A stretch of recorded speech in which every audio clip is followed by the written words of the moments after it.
Trump is convicted in Georgia, state charges relating to the election. He's sentenced to 16 months, but the sentence comes down in, let's say, July. They want to do the trial in March. Let's say that happens. We've got more reporting that at least one defendant's trial will be October 23rd. But let's say Trump is October 23rd. Let's say the trial concludes beginning of January. He gets convicted, sentenced to 16 months. Let's say in any capacity, he's taken into custody, whatever that may be, minimum security, ankle bracelet, can't leave your house. Who knows? If he's convicted in Georgia, they're not letting him leave the state. Trump campaigns online. Trump wins. Trump is president. Trump is incarcerated. Then what? I do not believe there's a scenario in this circumstance where Trump does not walk out of jail or walk out of his house or wherever they're holding him. Of course. Already we heard Dan Bongino say that the Secret Service has this federal supremacy clause, multiple, that give them, they can make anything a federally protected zone. So I'd have to imagine, first, you have to assume Trump will not be convicted. You have to assume that if convicted, Trump will not be jailed. If those criteria are met, then you have to assume Trump won't get elected. There are a lot of hurdles here. But I think Trump has a path to victory. And if he's arrested, this indictment, people are saying is going to help him out.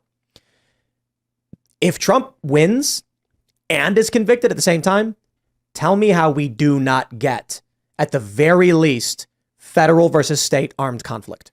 I think really quickly, just one consideration. Isn't Brian Kemp a Republican? Yeah, but we think. Hold on. Right. Doesn't Trump immediately become the head of the Republican Party as president?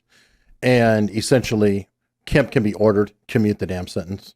Problem over. I don't think Kemp can commute. It has to go to a panel. The panel has to agree. So, and Kemp doesn't like Trump. He might not, but then the both houses are pro-Trump, and they're going after Fani Willis. I think that there's enough people to push it through, whether Kemp likes it or not. I think that the governors have that kind of like autonomy, don't they? Mm-hmm. For pardons? Well, I mean, my understanding is Georgia, it's a panel that has the authority on this. Like, so my understanding is that Kemp would have to go to a panel and submit to them. There's other states. I think Florida does this too. I could be wrong. It varies by state. Right. It's not just, absolute authority of the governor to pardon. Some states are, some states aren't. Mm-hmm. Some states, the governor, like in the past, was like, we're going to have a panel decide to avoid corruption. It makes sense. Mm-hmm. You don't want a governor to be like, he's my friend, you're free to go. So you have a panel convened to make sure it's on the level. But a lot of criteria would need to, right, there's a lot more than just Trump wins the election.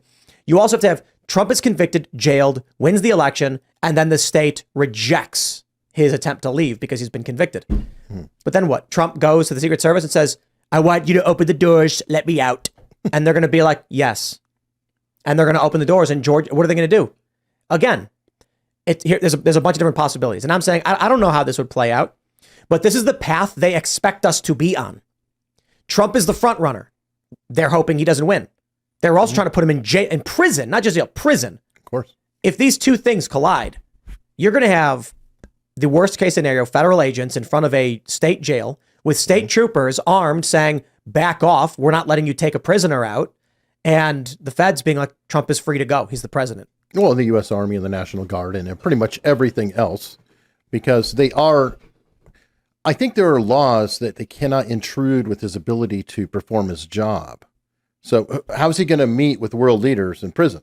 Are they going to roll them in? Hey, how do you inaugurate him? Do we have to have the inauguration in jail in Georgia?